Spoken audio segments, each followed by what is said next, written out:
குறைந்த விலை நிறைந்த தரம் தங்கள் தேவைகள் அனைத்தும் ஒரே இடத்தில். ஜெயச்சந்திரன். நலம் காக்கும் ஸ்டாலின். உங்கள் குடும்பத்தின் நலன் அரசின் பொறுப்பு. கட்டணமில்லா மருத்துவ சேவைகள். பழைய நகையை கொடுத்து வைட் 11 monthsல அதே அடைக்கு புது நகையை எடுத்துக்கோங்க. எக்ஸ்ட்ராவா ₹1 தர வேண்டாம். Magic old gold exchange. வணக்கம் சார். வணக்கம். நேற்றைய தினம் அதிமுக மூத்த தலைவரும் முன்னாள் அமைச்சருமான செங்கோட்டையன் வெளியே சென்றவர்களை கட்சிக்குள் கொண்டு வரும் முயற்சிகளை 10 நாள்ல பொதுச் செயலாளர் மேற்கொள்ள வேண்டும், இதுதான் என்னுடைய வேண்டுகோள். இல்லைன்னா இந்த மனநிலையில் இருக்கும் அனைவரையும் ஒன்றிணைந்து ஒருங்கிணைப்பு பணிகளை மேற்கொள்வோம். ஆனா பொதுச் செயலாளர் இந்த பணிகளை மேற்கொள்வார் என்ற நம்பிக்கை இருக்கிறது அப்படின்லாம் பேட்டியளித்தார். இன்னைக்கு பொதுச் செயலாளர் அனைத்து பொறுப்புகளிலிருந்து விடுவிச்சிருக்கிறார் செங்கோட்டையனை. இது எப்படி பார்ப்பது? இல்ல, இது நேற்றைக்கு திரு செங்கோட்டையன் அவர்கள் பேசிய கருத்துக்கள் ஏற்கனவே பேசப்பட்ட கருத்துக்கள், ஒன்றும் புதிய கருத்துக்கள் அல்ல. ஒட்டுமொத்த கழக தொண்டர்களுடைய குரலாக அதை ஏற்றுக்கொள்ள முடியாது. ஆனால் என்னை பொறுத்தவரையில் நானும் சமகால அரசியல்வாதி. உங்களுக்கே தெரியும், இந்திய எதிர்ப்பு போராட்டத்திலே கலந்து கொண்டு அரசியலுக்கு வந்தவன்.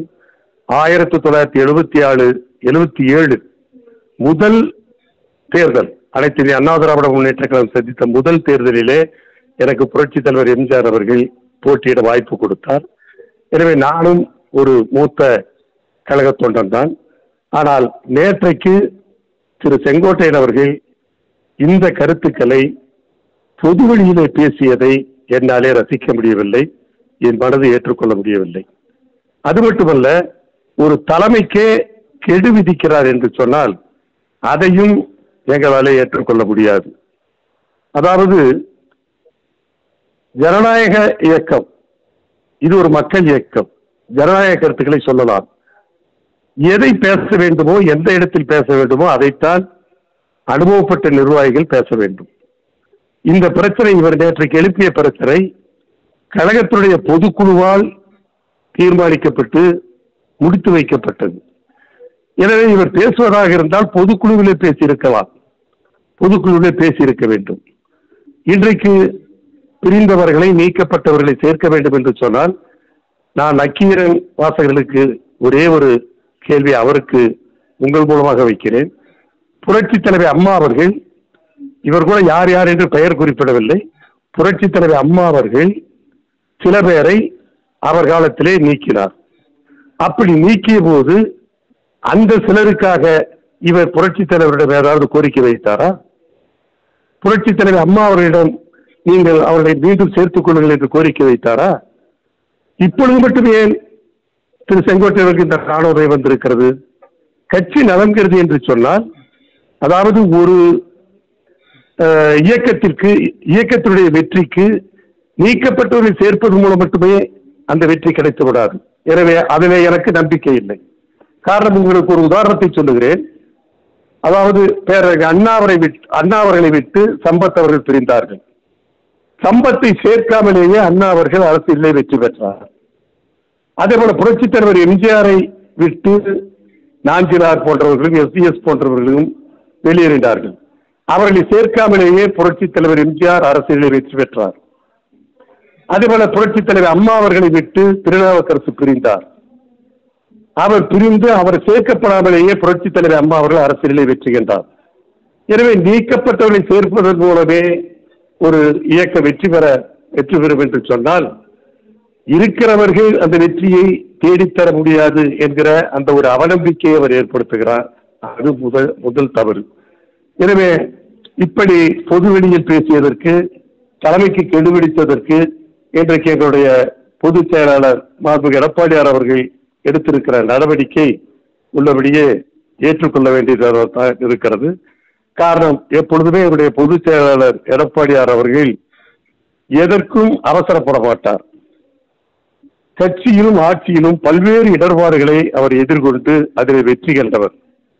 எதை எப்படி கையாள வேண்டும் என்று அவருக்கு நன்றாக தெரியும். எனவே இன்றைக்கு அவர் எடுத்திருக்கிற நடவடிக்கை உள்ளபடியே எங்களை போன்ற தொண்டர்களுக்கு மன ஆறுதலை அளிக்கிறது. ஏனென்று சொன்னால், தேர்தலை நாம் எதிர்நோக்கி இருக்கிறோம். இந்த தேர்தல் நேரத்திலே கட்சிக்குள்ளே ஒரு சலசலப்பு இருந்துவிடக்கூடாது. இன்றைக்கு ஒட்டுமொத்த தொண்டர்களும் அந்த தொண்டர்களை இன்றைக்கு கண்களை இமைகள் காப்பது போல எங்களுடைய எடப்பாடியார் அவர்கள் காத்து வருகிறார். அவர்கள் இன்றைக்கு தேர்தல் பணிகளே முடுக்கிவிடப்பட்டு இருக்கிறார்கள். ஆர்வத்தோடு தேர்தல் பணிகளை செய்து கொண்டிருக்கிறார்கள். எனவே அந்த பணிகளிலே தொய்வு ஏற்படுகிற வகையில இது போன்ற நிர்வாகிகளுடைய நடவடிக்கை இருப்பதாகத்தான் நான் கருதுகிறேன். அது கூடாது என்பது என்னுடைய எண்ணம். எனவே இந்த நடவடிக்கையை நான் வரவேற்கிறேன். அவரும் திரு செங்கோட்டையன் அவசரப்பட்டு நேற்றைக்கு பொது வெளியிலே பேசியிருக்க கூடாது. இல்ல, பொது வெளியில நீங்க பேசியிருக்க கூடாதுன்னு நீங்க சொல்றீங்க. அவர் அந்த பேட்டியில இன்னொரு சொன்னாரு, கடந்த நாடாளுமன்ற தேர்தல் முடிஞ்சதுக்கு அப்புறம் நானு, நத்தம் விஸ்வநாதன், வேலுமணி, தங்கமணி, அன்பழகன், சி வி சண்முகம் 6 பேரும் பழனிசாமி அவர்களை சந்திச்சோம். தேர்தல் காலத்தில் என்ன வியூகம் வகுத்தாலும் வெற்றி கிடைக்கல. எனவே எல்லாரும் ஒன்றிணைந்து செயல்படணும் அப்படின்னு நான் வலியுறுத்தினேன். இந்த கருத்தை அவர் ஏற்றுக்கல. அதன் பிறகு என்னை அவர் அழைத்து பேசவில்லை அப்படிங்கிற. சரி, அப்படியே 6 பேரும் அவரை சந்தித்து பேசியதாக கூட இருக்கட்டும். அப்ப மற்ற 5 தலைவர்களும் அமைதியாகத்தானே இருக்கிறார்கள். தலைமையினுடைய அதாவது பொதுச்செயலுடைய சொல்லுக்கு கட்டுப்பட்டுதானே இருக்கிறார்கள். இவர் மட்டுமே அவசரப்பட வேண்டும். ஒருவேளை இவர் நீங்கள் சொல்லுவதை போல அந்த 5 நபர்களையும் தனித்து பேசி அவர்களை சமாதானப்படுத்திவிட்டு திரு செங்கோட்டையன் அவர்களை அழைத்து பேசவில்லை என்று சொன்னால் அவர் சொல்லுவதிலே குற்றச்சாட்டு இருக்கிறது. அதை ஏற்றுக்கொள்ளலாம். ஆனால் ஒரு கருத்தை ஜனநாயக அடிப்படையிலே இந்த ஜனநாயக அடிப்படையிலான கட்சி என்பதாலே ஒரு கருத்துக்களை சொல்வதற்கு அவருக்கு உரிமை உண்டு. ஆக அந்த கருத்தை சொல்லியாகிவிட்டது. அது தலைமையாலே பரிசீலிக்கப்பட்டு அது நிராகரிக்கப்பட்டு விட்டது. அதுவும் இந்த பிரச்சனை நீக்கப்பட்ட பிரச்சனை, அதாவது பொதுக்குழுவிலே முடிவெடுக்கப்பட்ட பிரச்சனை. எனவே பொதுக்குழுவில் தான் இவர் பேசியிருக்க வேண்டுமே தவிர பொதுவேறு போட்டு பத்திரிகையாளர் அழைத்து பேசுவதில்லை என்று நியாயம் இருக்கிறது. அப்ப கட்சி கட்டுப்பாட்டை 2016க்கு அப்புறம் தொடர்ந்து தோல்விகளாகவே இருக்கு சார். இருக்கட்டும் சார், அதனாலதான் திமுக 24 கூட்டணி வச்சுதான் 30 இடங்கள் கிடைச்சிருக்கும். நான் சொல்ற மாதிரி தான் வேலுமணியும் ஒரு இடத்துல சொல்லியிருந்தாரு, வெளிப்படுத்தினாரு அப்படிங்கிறாரு. இல்ல, இப்ப ஆளுமிக்கவர் என்று போற்றப்படுகிற திரு கருணாநிதி அவர்களே எத்தனை ஆண்டு காலம் தோல்வியை சந்தித்து எத்தனை ஆண்டு காலம் எதிர்வரிசையிலே இருந்தார். அதெல்லாம் அது கணக்கல்ல. தோல்வி என்பது ஒரு தொடர் தோல்வி என்பதெல்லாம் கணக்கல்ல. எந்த தோல்வியாக ஏற்பட்டாலும் எங்களுக்கு வாக்கு சதவீதம் குறையவில்லை. நான் ஒன்றை உங்களுக்கு சொல்லுகிறேன். நேற்றைய பேட்டியில் அவர் என்ன சொல்லியிருக்கிறார்? நாடாளுமன்ற தேர்தலிலே பிஜேபியோடு சேர்ந்திருந்தால் 30 இடங்களிலே நாம் வெற்றி பெற்றிருக்கலாம் என்று சொல்றாரா இல்லையா? சரி, இப்ப பிஜேபியோடு தானே சேர்ந்திருக்கிறோம். இல்ல ரைட். இப்ப இல்ல அது விடுங்க, மற்றவர்களை வேண்டாம், இவர் சொல்றது சொல்றேன். இப்ப பிஜேபியோடு தானே சேர்ந்திருக்கிறோம். அன்றைக்கு நாடாளுமன்றத்தை 39க்கு 30 வெற்றியை பிஜேபி கூட்டணியோடு பெறலாம் என்று சொன்னால் இன்றைக்கு அதே பிஜேபியோடு நாம் 4 பகுதி வெற்றியை இந்த தேர்தலில் சட்டமன்ற தேர்தலில் பெறலாம் என்கிற அந்த அர்த்தமும் அவர் சொல்லுவதிலே துணித்திருக்கிறது அல்லவா?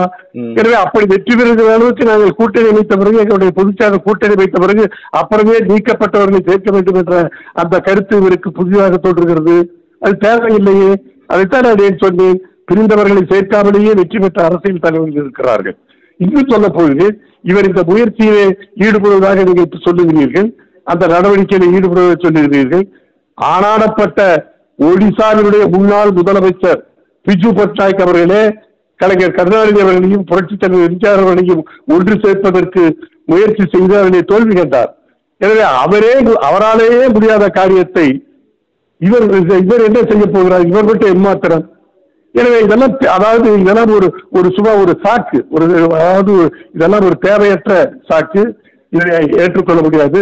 எனவே ஒரு சாக்குன்னா என்னன்னு சொல்ல வரீங்க? அதுல ஏதாவது உள்நோக்கம் இருக்கா? இல்ல, சாக்குன்னா வேறு ஏதோ ஒரு மனதிலே வைத்துக் கொண்டு அதை வெளிப்படுத்தாமல் இதை காரணம் காட்டுவது தான் மறைமுகமாக சொல்லுகிறேன். வேற ஒரு காரணம் இருக்கும். இருக்கும் வெளிப்படையாக சொல்ல பாருங்க. அவர்களுடைய ஹிடன் அஜெண்டா என்னன்னு நமக்கு என்ன தெரியும்? அவர் மனதின் குரலை, அதாவது மனதை திறந்து பேசுகிறேன். என்னத்தை திறந்தாரு? ஒன்றும் திறக்கலையே. பழைய அரைச்ச மாதிரி அரைச்சாரு. இதுல ஒன்றும் இல்லை. அதனால அது ஏதோ ஹிடன் அஜெண்டா அவர்கிட்ட இருக்குது. அதை வெளிப்படுத்தல. அது வெளிப்படுத்துறது அது அவருக்கு தான் தெரியும். எனவே அதெல்லாம் ஒரு காரணமா இல்லை. வேறு காரணம் ஏதாவது இருந்தால் இது வந்து ஒரு காரணமாக காட்டுவதை ஏற்றுக்கொள்ள முடியாது. தொண்டர்களுக்கு ஏற்ற மாதிரி பொதுச் செயலாளர் செயல்படுகிறார் அப்படின்னு சொல்றீங்க. நிச்சயமாக அவர் என்ன சொல்றாரு, பொதுச் செயலாளர் பிரச்சார பயணத்துக்கு வரும் கூட்டம் வேறு, அதிமுக தொண்டர்களின் மனநிலை வேறுங்கிறார். அப்ப யாரு இப்ப நாங்க வேற கட்சிக்காரங்களை கூட்டிட்டு பொதுச் செயலாளர் நடத்துறாரு? ஏன் சார் இதெல்லாம் என்ன சார்? இதை இப்படிதான் சொல்றவரு இந்த கட்சியில வந்து ஒரு நிர்வாகியா இருந்தா எப்படி இருக்கும் நீங்க நினைச்சு பாருங்க. அதாவது தெளிந்த நீரோடையில் ஒரு கல்லை போட்டு சலசலப்பு ஏற்படுத்துற மாதிரி தானே இந்த போக்கு இருக்குது. அப்ப தொண்டர்களையே இவர் வந்து துச்சமா நினைக்கிறாரு, உதாசீனப்படுத்துறாரு, தலைமையை கொஸ்டின் பண்றாரு, தலைமையை கேள்வி கேட்கிறாரு, தலைமைக்கு கெடு வைக்கிறாரு. என்ன சார் இதெல்லாம் அர்த்தம்? சார் நான் ஒரு சீனியர் சார், நான் தலைமைக்கு கட்டுப்பட்டு இன்னைக்கு ஒரு தொண்டனா அமைதியா இருக்கிறேன் சார். இதுல என்ன சார் தப்பு? நமக்கு ஆட்சி அமையணும், புரட்சித் தலைவர் எம்ஜிஆருடைய ஆட்சி அமையணும், அம்மாவுடைய ஆட்சி அமையணும். அது வந்து தலைமை சொல்றதா கேட்கக்கூடிய நாம வந்து ஆலோசனை சொல்றதுக்கு நமக்கு யாரு, நமக்கு என்ன சார் தகுதி இருக்குது?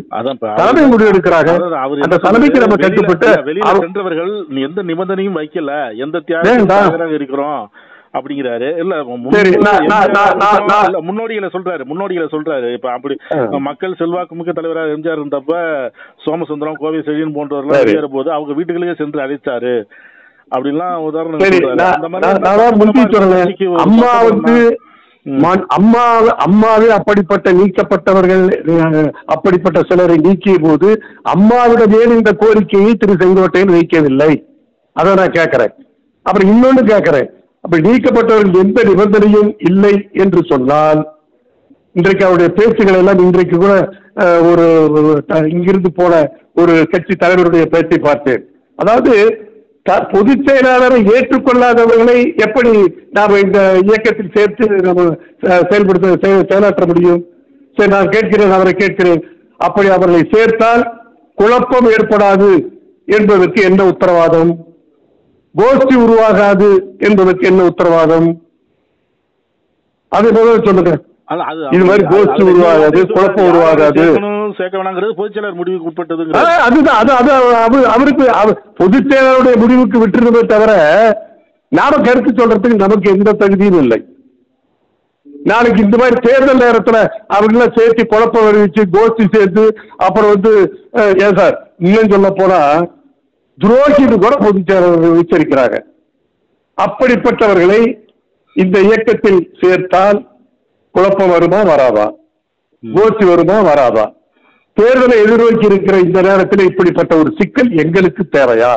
இதுதான் இப்பொழுது உங்களிடம் நான் வைக்கிற கேள்வி. இப்ப 10 நாள் கெடு கொடுத்திருந்தாரு. இப்ப திடீர்னு இந்த ஒரு அறிவிப்பு இப்போ வந்துருச்சு. இப்ப அவர் முடிவுல வந்து தெளிவாக இருந்தார் அப்படின்னா தெளிவா இருந்தா இருக்கட்டும். எத்தனையோ பேர் தெளிவா இருந்தாங்க, இருக்கட்டும், இருந்துட்டு போட்டோம். தெளிவா இருந்தா இருக்கட்டும். அவர் என்ன எல்லா முயற்சிகளும் அது இல்ல அதாவது ஒருங்கிணைக்கிறதுக்கு ஒரு குழுவே அமைச்சு தமிழ்நாடு முழுக்க சுற்றுப்பயணம் பண்ணாங்க. அவர்களாலே முடியாத இந்த சிக்கலை இவர் தனி மனிதனாக, ஒற்றை மனிதனாக எப்படி தீர்க்க போகிறார்? எப்படி எல்லாத்தையும் ஒன்று சேர்த்த போறாரு? அதெல்லாம் வந்து ஏற்றுக்கொள்ள முடியாத வாதங்கள், ஏற்றுக்கொள்ள முடியாத கருத்துக்கள். நேற்றைய தினம் செங்கோட்டையன் அவர்கள் பேட்டி கொடுத்தது என்ன சொன்னாங்க, அது செங்கோட்டையன் குரல் இல்ல, தொண்டர்களின் மனதில் இருப்பதுதான் அவர் பிரதிபலிக்கிறார் அப்படின்னு சொன்னாங்க. இல்ல அதுதான் என்னுடைய கருத்து. எப்படி பார்ப்பாங்க அவர்கள்? சார் இவரு தொண்டர்களின் குரல் சொல்லிவிட்டா தொண்டர்களுடைய குரல் ஆயிடுமா? நான் தான் சொல்றேன், தொண்டர்களுடைய குரலே அல்ல. அந்த தொண்டருடைய கருத்துக்களை நேற்றைய அவருடைய கருத்து பிரதிபலிப்பதாகவும் இல்லை. அதெல்லாம் வந்து ஏற்றுக்கொள்ள முடியாது. அவருடைய மைண்ட் வாய்ஸ் தான் வச்சுக்கலாம், செங்கோட்டையுடைய மைண்ட் வாய்ஸ், அவ்வளவுதான். ஒரு மாபெரும் இயக்கத்தில் ஒரு நிர்வாகிக்கும் தொண்டனுக்கும் பல்வேறு கருத்து வேறுபாடுகள், மாறுபாடுகள் இருந்தாலும் அதற்கு பிறகு தலைமை எடுக்கிற முடிவுக்கு கட்டுப்படுவதுதான் ஒரு தொண்டனின், ஒரு நிர்வாகியுடைய கடமை, பொறுப்பு. அதிலிருந்து அவர் தவறிவிட்டதாகத்தான் கருதுகிறேன். அதுவும் இன்னும் சொல்ல போனால் அதாவது வெளியிலே பேசியது, கெடு விதிப்பதெல்லாம் யாரும் ஏற்றுக்கொள்ள மாட்டார்கள். பொதுவெளியில பேசியிருக்க கூடாது. நக்கீரன் டிவிக்கு சப்ஸ்கிரைப் செய்யுங்கள். உங்கள் ஆதரவே எங்கள் பலம். ஆசிரியர்களுக்கு நண்பனாகவும் மாணவர்களுக்கு ஆசானாகவும் திகழும் தேர்வு வழிகாட்டி.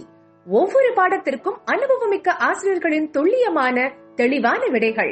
CNC இருக்கு, தேர்வு பயம் எதற்கு? இது தீரன் பப்ளிஷிங் ஹவுஸ் விற்பனை வெளியீடு.